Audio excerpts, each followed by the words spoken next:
안녕하십니까. 민족 화해와 협력의 소식을 전하는 정론 통일뉴스입니다. 2022년 12월의 둘째 주 통일뉴스 주간 브리핑을 시작하겠습니다. 저는 진행을 맡은 최희준입니다. 남북 간 군사적 긴장은 그칠 줄 모르고 화물연대 파업에 대한 정부의 대응은 논란을 일으키고 있습니다. 정부 각 부처를 출입하는 기자들과 함께 한 주간의 주요 이슈들을 정리해 보겠습니다.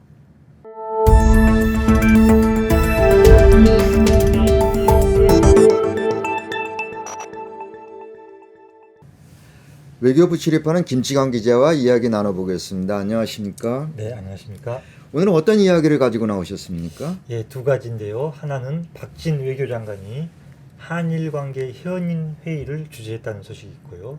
다른 하나는 시간이 좀 지났지만 지난 주말에 개최된 2022년 전국 노동자 대회와 전국 민주공 대회 소식입니다. 네, 그럼 먼저 한일 관계 현인 회의가 열렸다고 했는데요. 현인 회의라는 게 뭔가요? 현인이라는 게 현명한 사람이란 뜻이겠죠. 네. 외교부가 이제 강제징용 문제를 비롯해서 한일 간 과거사 문제를 해결하지 못하고 있지 않습니까? 네. 그래서 박진 장관이 직접 원로들을 초청해서 의견을 수렴했습니다. 그 한일 관계를 잘 아는 원로들을 이른바 현인이라고 칭한 겁니다. 예. 현인이라는 호칭이 좀 낯섭니다만 뭔가 좀 굉장한 지혜를 간직한 그런 분들에게 붙여야 될 것 같은 느낌도 드는데요. 실제로는 누구를 초청한 겁니까? 네, 모두 4명인데요. 문희상 전 국회의장과 홍석현 중앙홀딩스 회장, 그리고 주일대사를 지냈던 최상용 전 대사와 유흥수 한일 친선협회 중앙위 회장입니다. 원로급은 맞긴 맞습니다. 예. 현인인지는 잘 모르겠습니다. 예. 그 외교부가 현인이라고 전대해 준 분들, 이분들이 갖는 한일 관계 해법은 무엇인가요? 외교부가 이제 회의 결과를 이제 기자들에게 보도 자료로 제공을 했는데요. 네. 구체적인 내용은 밝혀져 있지 않습니다. 그런데 이제 문희상 전 국회의원의 경우에는 과거에 강제징용 문제에 대한 해법으로 이른바 문희상안이라는 법안을 제출한 적이 있어서 그 입장을 유추해 볼 수는 있을 것 같습니다. 그럼 문희상안은 어떤 내용이고 왜 채택되지 못했죠? 문재인 정부 시기죠. 2019년에 문희상 당시 국회의장께서 기억 화해 미래 재단 설립안이라는 법률을 대표 발의했습니다. 네. 그러나 그 재단에는 그 한일 양국의 기업과 국민들이 자발적으로 기금을 조성하는 이런 방식이었습니다. 그러니까 쉽게 말해서 피고 일본 기업이 배상을 하는 방안이 아닌 거죠. 예. 거기다가 일본 정부와 기업의 사재도 보장되지가 않았습니다. 그래서 피해자 측에서 강력히 반발을 했었고 당시 여권에서도 적극적으로 추진을 안 해가지고 폐기가 되고 말았습니다. 그 문재인 정부 시기에 여당에서도 추진하지 않았던 방안인데 윤석열 정부에서는 꺼내들고 싶어하는 모양이네요. 현실적으로 현재 윤석열 정부의 외교부에서 이 강제징용 문제에 대해서 뾰족한 대책을 내놓지 못하고 있습니다. 그래서 아마도 문희상안을 차용해서 약간 변형을 해서 돌파구를 마련하려는 거 아니냐 이런 의혹이 눈초리가 있는 것이 사실입니다. 네. 소송을 제기한 피해자분들은 여전히 문희상안을 수용할 가능성이 낮지 않나요? 그렇습니다. 그래서 최근에는 병존적 채무 인수라는 방안이 주로 거론되고 있습니다. 네. 어떤 방안이냐면 미쓰비시 측 피해자인 양금덕 할머니 측에서도 이 안을 지금 고려하고 있는데요. 미쓰비시 또는 일본 정부가 사죄를 하고 일본 측이 재산을 출연한다면 병존적 채무 인수도 고려할 수 있다는 겁니다. 병존적 채무인수 방안 설명 좀 해주시겠습니까? 예. 손해배상 책임, 그러니까 미쓰비시의 책임이죠. 그것은 그대로 존재하되 제3자가 그와 동일한 채무를 인수한 방식입니다. 쉽게 말해서 우리 정부가 미쓰비시로부터 채무를 인수하는 계약을 맺는 겁니다. 네. 최근 이제 외교부가 일본 측의 성의 표시를 강조하고 있는데요. 그것도 이러한 흐름과 연관이 있습니다. 즉 우리 정부가 나서서 문제를 해결할 테니 일본도 사과를 하는 성의를 보여달라는 겁니다. 얼마 전까지 대위변제라는 말이 유행하더니 요즘은 또 병존적 채무인수라는 일반인에게는 좀 낯선 용어가 등장하는 것을 보니까 복잡한 속셈이 오가는 것 같습니다. 그렇습니다. 예. 부디 피해자분들의 바람대로 일본 기업이 배상하고 일본 정부와 기업이 사죄하는 원칙적인 해결이 되기를 바랍니다.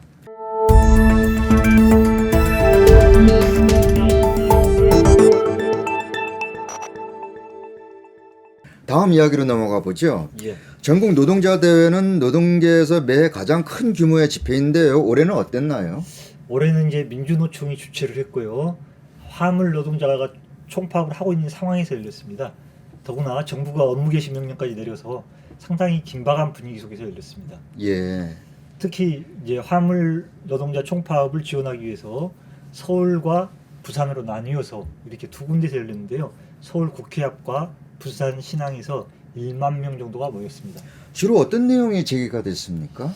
예, 화물 노동자 총파업에 대한 지지 결의는 당연히 있었고요. 네. 또 하나는 국회 앞에서 단식 농성 중인 사안인데요. 노동조합법 2, 3조 개정 문제도 상당히 중요하게 다뤄졌습니다. 노동조합법 2조, 3조 어떤 내용이죠? 예, 노동조합법 정식 명칭이 노동조합 및 노동관계 조정법인데요. 2조에서는 노동조합이란 무엇인가 이걸 정의하고 있습니다. 예. 그 정의하는 조항에 따르면 특수고용 노동자들은 노조를 만들 권리가 없게 되고 하청 노동자들은 원청과 교섭을 할 권리가 없습니다. 그렇죠? 예, 그래서 이게 개정이 필요하다는 뜻입니다. 또 3조는 손해배상 청구를 제한하고 있는 규정인데요. 사실은 제한을 하고 있지만 역시 2조에 해당하는 노동조합에게만 이게 적용이 되고요. 합법적 정의에만 또 해당이 됩니다. 그래서 비정규직 노동자라든지 절차가 조금이라도 부족한 이런 파업 같은 경우에는 손해배상 폭탄을 맞게 되는 것입니다. 따라서 역시 개정이 필요하다는 겁니다. 네. 그 손해배상 폭탄은 사회적으로 문제가 된 적이 많은데요. 국회에서도 노랑봉투법으로 다뤄지지 않았나요? 맞습니다. 2014년에 쌍용차 파업 당시에 그 노조 쪽에 47억 원을 청구했습니다. 그래서 이것을 해결하기 위해서 노랑 봉투에 성금을 담아서 국민적 운동이 일어났었죠. 그게 바로 이른바 노랑 봉투법으로 이렇게 국회에 발의가 됐었습니다. 몇 차례 발의됐지만 결국 통과되지 못했습니다. 네. 그런데 이제 지난달 30일에 다시 국회 환경노동위 환노위라고 하죠. 여기에서 개정안이 국민의힘 의원들이 퇴장한 가운데서 네. 단독으로 이렇게 상정이 됐습니다. 그래서 이제 지금 국회 앞에서 개정안 의결을 촉구하면서 단식 농성이 진행되고 있는 겁니다. 네, 국회에서 좋은 결과가 나왔으면 좋겠습니다. 이 화물 노동자 총파업 지금 어떻게 되고 있습니까? 예, 오늘이 벌써 15일째가 되고 있습니다. 예. 민주노총이 6일 오후 2시부터 전국 15곳에서 총파업 투쟁대회를 열어가지고 총파업을 지지하고 있습니다. 그렇지만 이제 정부는 역시 업무 개시 명령을 확대하고 있습니다. 예. 시멘트만 하던 것에서 철강과 하까지 확대를 했죠. 예, 이제 화물 노동자들의 그 총파업은 그들의 문제가 아니라 어떤 노동계와 현 정권의 전면으로 확산된 상황입니다. 예, 정부의 압박과 노동자들의 연대 투쟁 어떻게 귀결될지 귀추가 주목되는 상황입니다.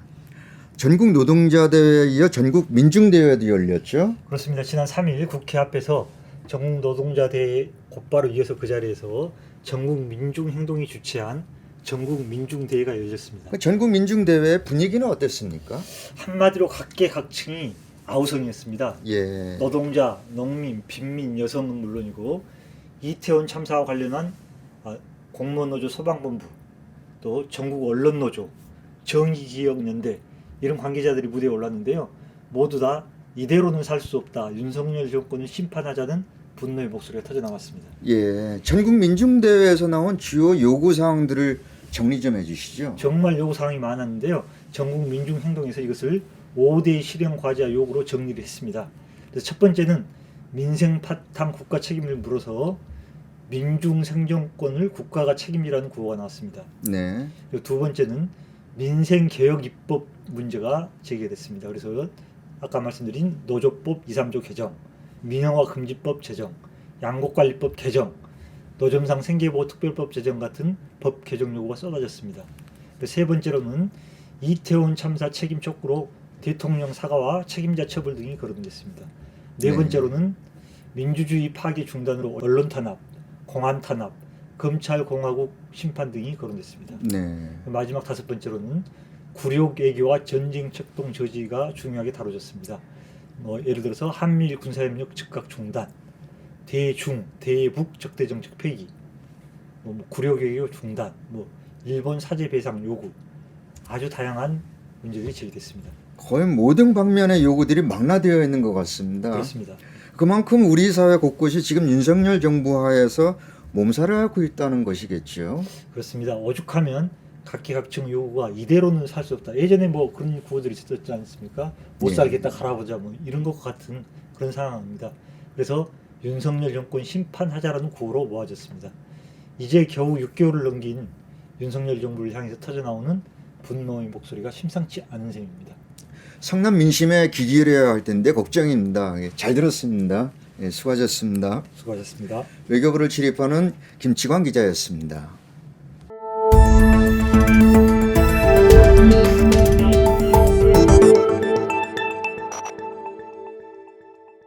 통일부 출입하는 이승영 기자로부터 북한 소식 들어보겠습니다. 어서 오십시오. 네. 이번 주 북한 소식은 어떤 이야기를 전해주시겠습니까?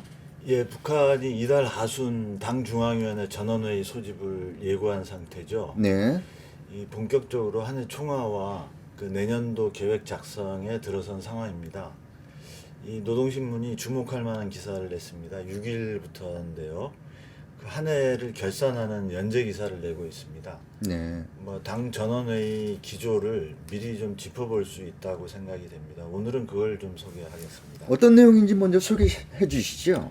예, 노동신문은 연재 기사의 제목을 이렇게 잡았습니다. 탁월한 수령의 영도 밑에 민족사적 사변들을 아로새긴 위대한 승리의 해, 이렇게 잡았는데요. 네. 2022년 한 해 동안 그 일찍이 없던 엄혹한 시련과 난간이 가로막고 있었고, 또 하나의 전쟁을 치르는 것과 같은 어려움이 있었다. 그렇지만 김정은 총비서의 탁월한 사상과 영도에 힘입어서 민족사에 특기할 기적적인 성과를 연이어 기록했다. 뭐 이런 의미이겠습니다. 네.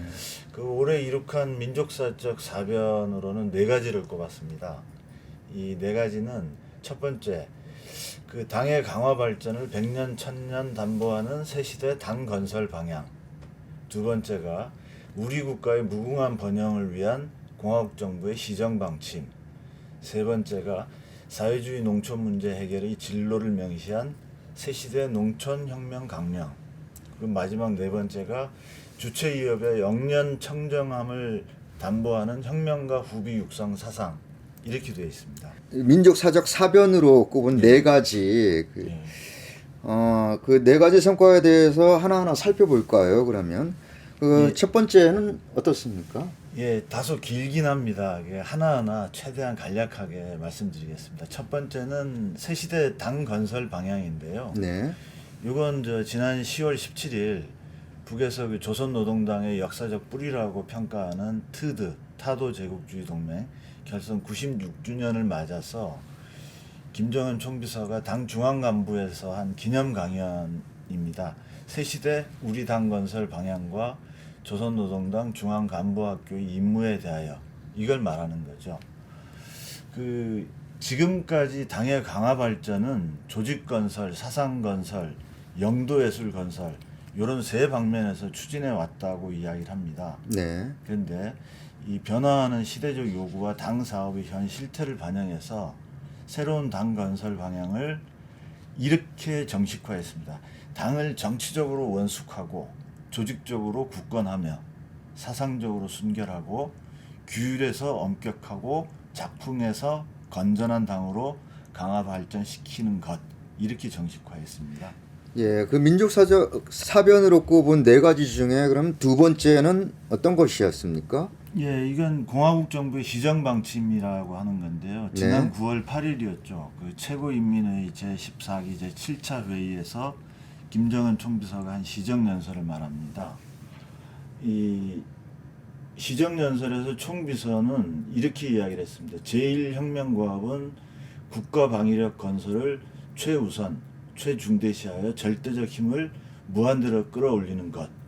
그리고 그 중요 과업으로는 국가경제발전 5개년 계획을 완수하고 그 성과를 다음 단계로 확대하는 것. 이렇게 의미를 부여했습니다.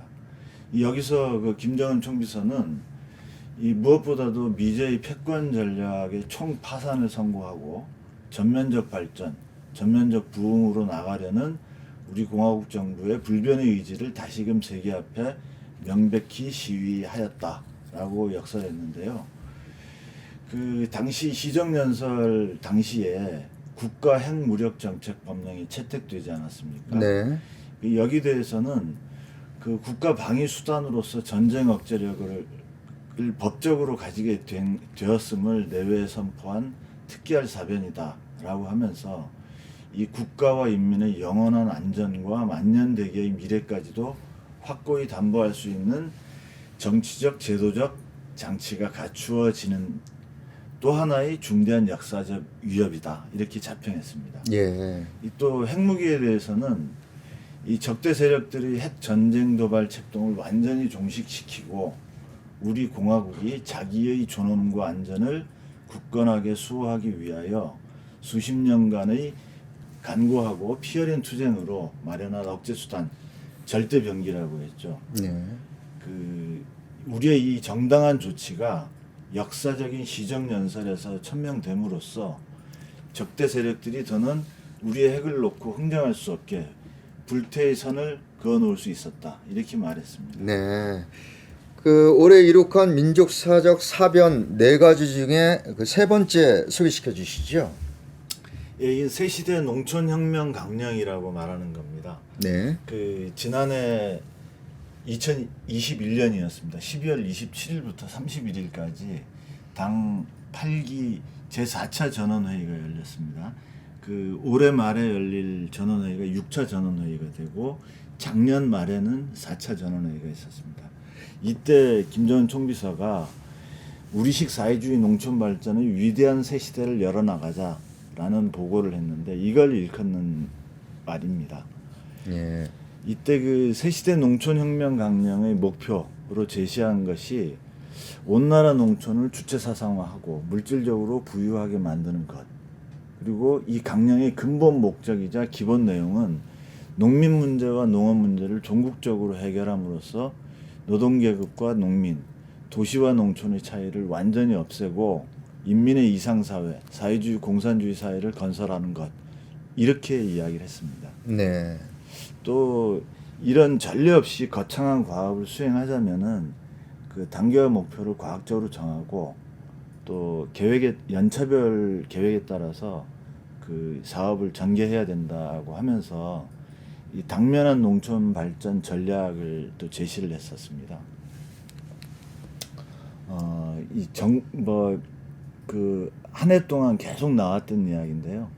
전국의 모든 농촌 마을을 삼지연시 농촌 마을 수준으로 꾸리는 문제.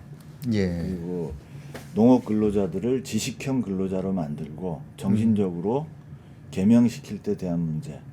그리고 농사에서도 과학농사 제일주의를 높이 들고 나가는 문제. 그리고 알곡 생산 구조를 바꾸고 벼와 밀농사를 강하게 추진하는 문제. 이런 것들이 과시로 제시된 바 있습니다. 예.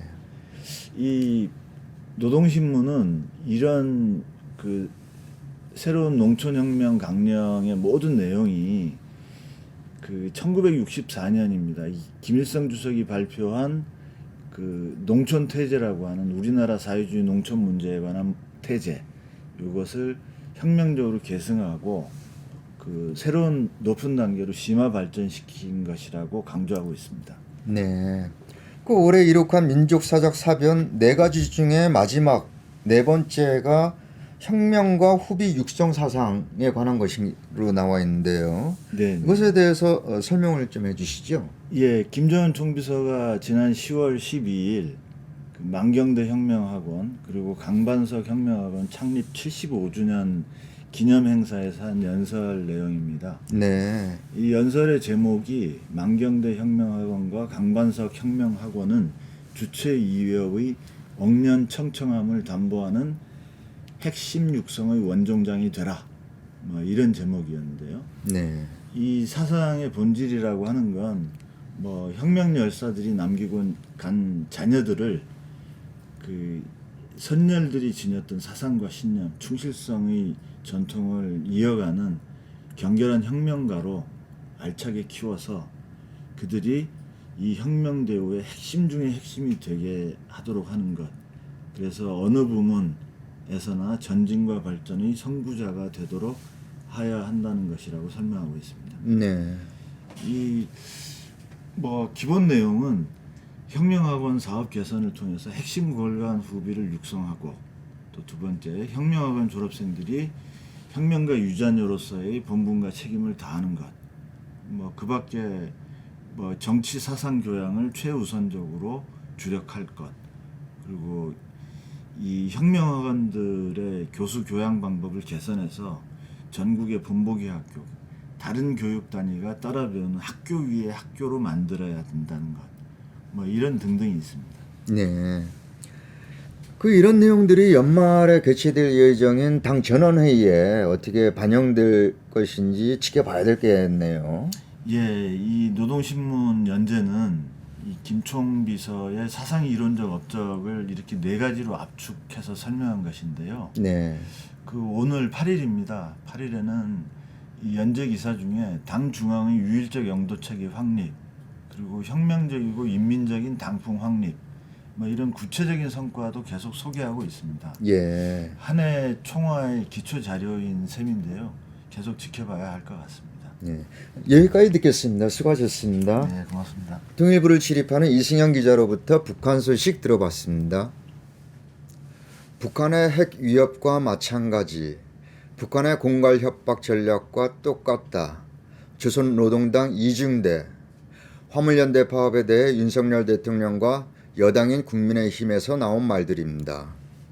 이 말들을 듣자마자 과거 노조를 조직하고 활동하는 노동자들을 국가보안법에 굴레를 씌워서 잔인하게 처벌했던 시절, 근로조건을 개선해달라며 시위하는 노동자들을 북한에 동조하는 국가전복 세력으로 매도하고 감옥에 집어넣었던 시절이 떠올랐습니다. 이젠 그런 말도 안 되는 세상은 지나갔다고, 시대가 변해도 한참 변했다고 생각했는데요. 윤석열 대통령과 여당 의원들이 자신들이 갖고 있는 북한에 대한 적대와 증오감을 노동자들의 연대와 생존권 투쟁에다가 갖다 붙일 줄은 미처 예상하지 못했습니다. 윤석열 대통령과 이 정부는 우리들에게 상식과 공정을 뛰어넘는 상상 이상의 행태들을 이미 여러 차례 보여줘 왔습니다만, 근로조건 개선을 요구하는 노동자들을 북한과 결부시키고 적대와 증오를 만들어 키우려는 짓은 제발 좀 하지 말았으면 합니다. 동일뉴스 주간 브리핑 여기서 모두 마치겠습니다. 시청해 주셔서 대단히 감사합니다. 다음 시간에 다시 뵙겠습니다.